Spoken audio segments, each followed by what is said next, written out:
Edward was getting old. His bearings were worn, and he clanked as he puffed along. He was taking empty cattle trucks to a market town. The sun shone, birds sang. But Edward was heading for trouble. Come on, he puffed. Oh, oh, oh, oh, screamed the trucks. Edward puffed and clanked. The trucks rattled and screamed. Some cows were grazing nearby. They were not used to trains. The noise and smoke disturbed them. As Edward clanked by, they broke through the fence and ran across the line. A coupling was broken, and some trucks were left behind. Edward felt a jerk, but didn't take much notice. He was used to trucks. Bother those trucks, he thought. Why can't they come quietly? He was at the next station before either he or his driver realized what had happened. When Gordon and Henry heard about the accident, they laughed and boasted. Fancy allowing cows to break his train. They wouldn't dare do that to us. We'd show them. Toby was cross. You couldn't help it, Edward. They've never met cows. I have, and I know the trouble they are.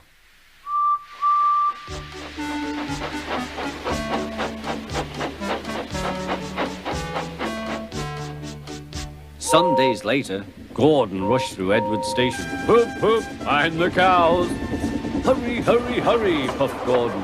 Don't make such a fuss, don't make such a fuss, grumbled his coaches. A long stretch of line lay ahead. In the distance was a bridge. It seemed to Gordon that there was something on the bridge. His driver thought so too. Whoa, Gordon, he said and shut off steam. Oh, said Gordon, it's only a cow. Shoo! Shoo! He moved slowly onto the bridge, but the cow wouldn't shoo. She had lost her calf and felt lonely. Moo, she said sadly. Everyone tried to send her away, but she wouldn't go. Henry arrived.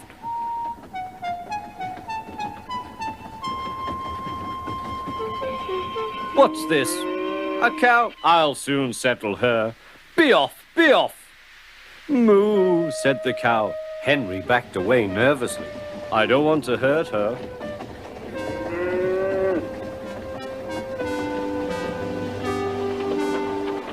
At the next station, Henry's guard told them about the cow and warned the signalman that the line was blocked. That must be Bluebell, said the porter. Her calf is here, ready to go to market. Percy will take it along.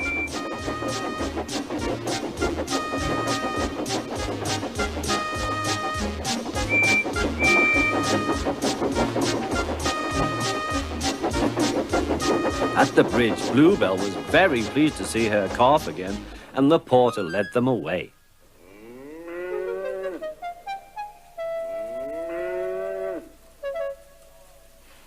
Not a word. Keep it dark, whispered Gordon and Henry to each other.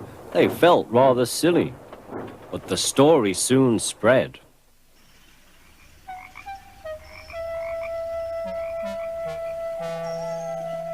Well, well, well, chuckled Edward. Two big engines afraid of a cow? Afraid? Rubbish, said Gordon. We didn't want the poor thing to hurt herself by running up against us. We stopped so as not to excite her. You see what I mean, my dear Edward? Yes, Gordon, said Edward. Gordon felt somehow that Edward saw only too well.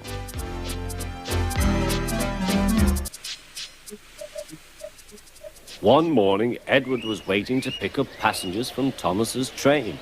Peep, peep, we're late. Where is Thomas? He doesn't usually make us wait. Oh dear, what can the matter be? Sang the fireman. Johnny so long ago. Never you mind about Johnny, laughed the driver. Just you climb on the cab and look for Thomas. Can you see him? No, replied the fireman. There's Bertie Bus in a tearing hurry. No need to bother with him, though. Likely he's on a coach tour or something. He clambered down.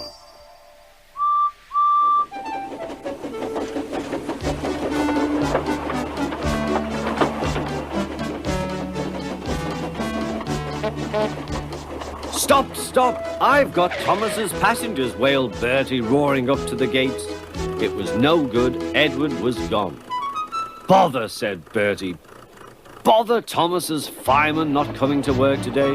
Why did I promise to help the passengers catch the train?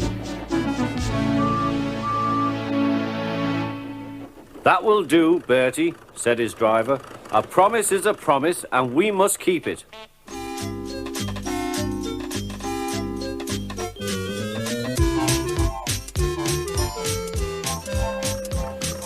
I'll catch Edward or bus, said Bertie.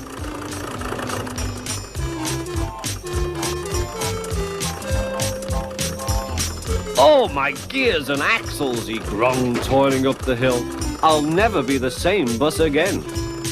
Hooray, hooray, I see him, cheered Bertie as he reached the top. Oh, no, Edward's at the station.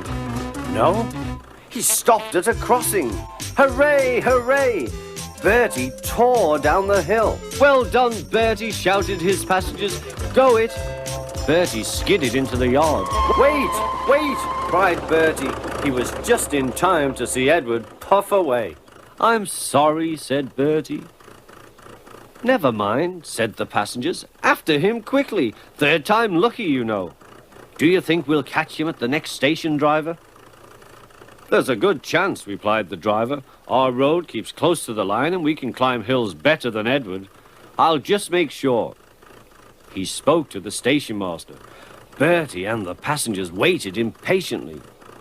Yes, we'll do it this time, said the driver. Hooray! Called the passengers, as Bertie chased after Edward once more.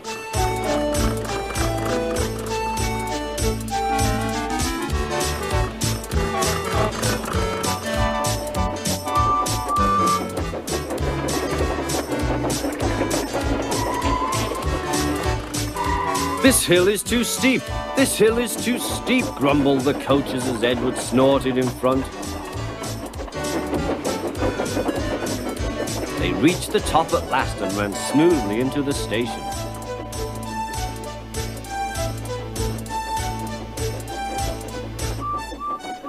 Peep, peep, whistled Edward. Get in quickly, please. The guard blew the whistle and Edward's driver looked back.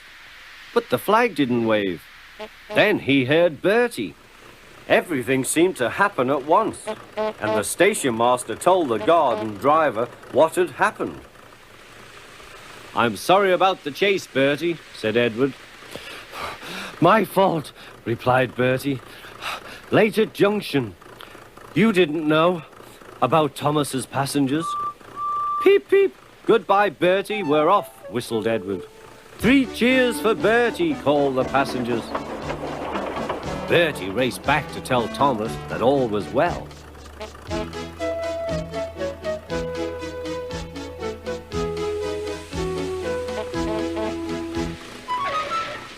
Thank you, Bertie, said Thomas.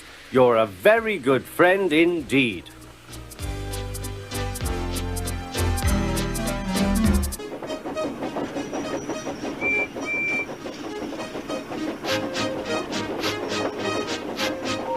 The Fat Controller works his engines hard, but they are very proud when he calls them really useful. I'm going to the scrapyard today, Edward called to Thomas. What? Already? You're not that old, replied Thomas cheekily. Thomas was only teasing.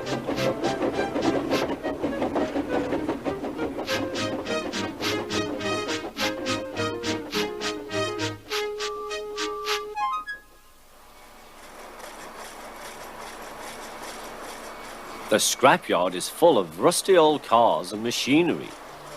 They are broken into pieces, loaded into trucks, and Edward pulls them to the steelworks where they are melted down and used again. Today, there was a surprise waiting for Edward in the yard.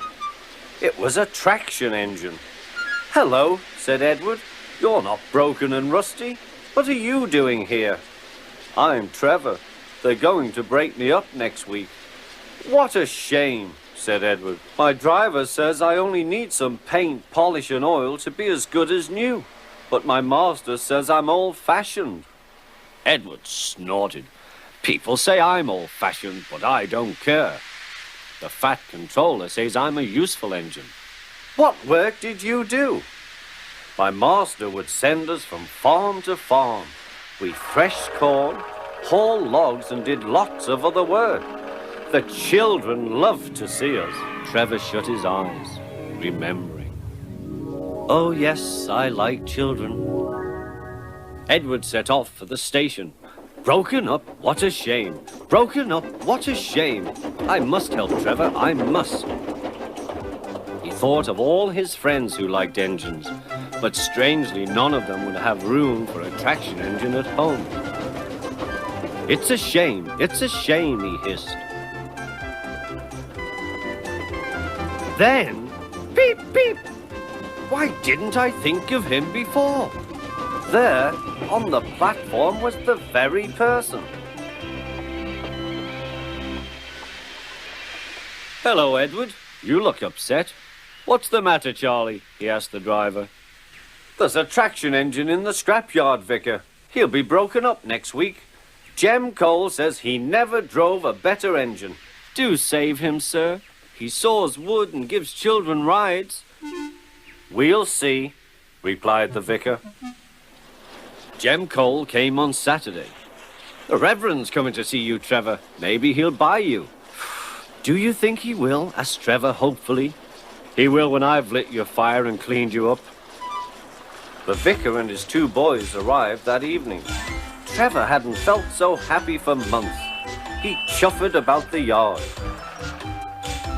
"Show your paces, Trevor," said the vicar.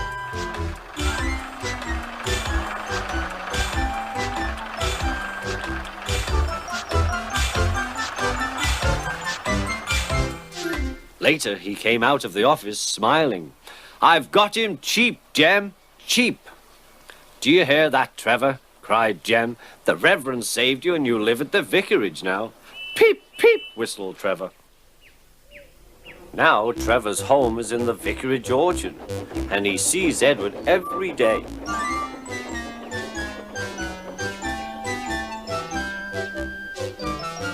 His paint is spotless and his brass shines like gold. Trevor likes his work, but his happiest day is the church fete. With a wooden seat bolted to his bunker, he chuffers round the orchard, giving rides to children. Long afterwards, you will see him shut his eyes, remembering. "I like children," he whispers happily. One day, James had to wait at the station till Edward and his train came in. This made him cross. "Late again?" Edward laughed, and James fumed away.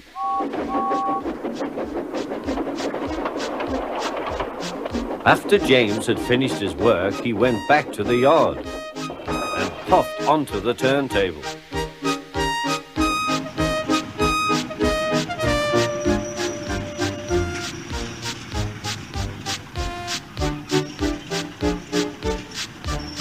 He was still feeling very bad-tempered. "Edward is impossible," he grumbled to the others. "He clanks about like a lot of old iron, and he is so slow he makes us wait." Thomas and Percy were indignant. "Old iron? Slow? Why, Edward could beat you in a race any day." "Really?" said James. "I should like to see him do it."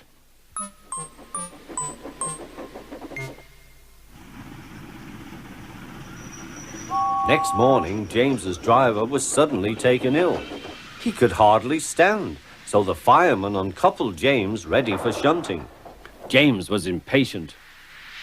Suddenly, the signalman shouted. There was James puffing away down the line. "All traffic halted," he announced at last. Then he told the fireman what had happened.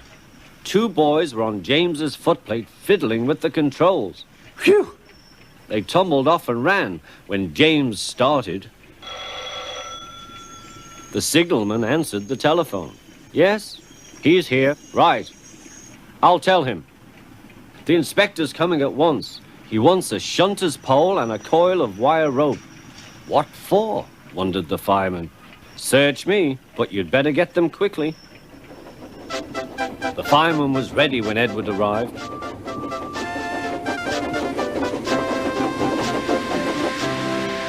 The inspector saw the pole and the rope. Good man, jump in. We'll catch him, puffed Edward. James was laughing.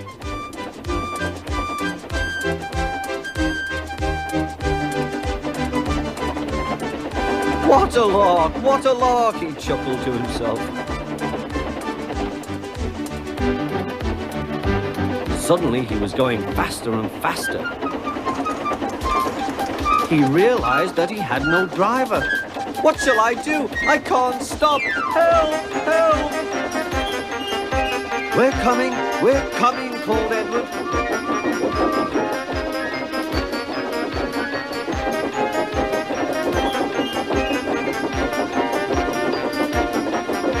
Edward was panting up behind with every ounce of steam he had. At last he caught up with James.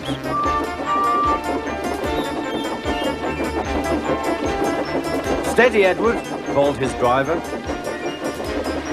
The inspector stood on Edward's front, holding a noose of rope in the crook of the shunter's pole. He was trying to slip it over James's buffer. The engine swayed and lurched. At last! Got him! He shouted. He pulled the noose tight. Gently braking, Edward's driver checked the engine's speed, and James's fireman scrambled across and took control. So the old iron caught you after all, chuckled Edward. I am sorry, whispered James. Thank you for saving me. You were splendid, Edward. That's all right, replied Edward. The engines arrived at the station side by side. The fat controller was waiting. A fine piece of work, he said. James, you can rest and then take your train. I'm proud of you, Edward. You shall go to the works and have your worn parts mended. Oh, thank you, sir, said Edward. It'll be lovely not to clank.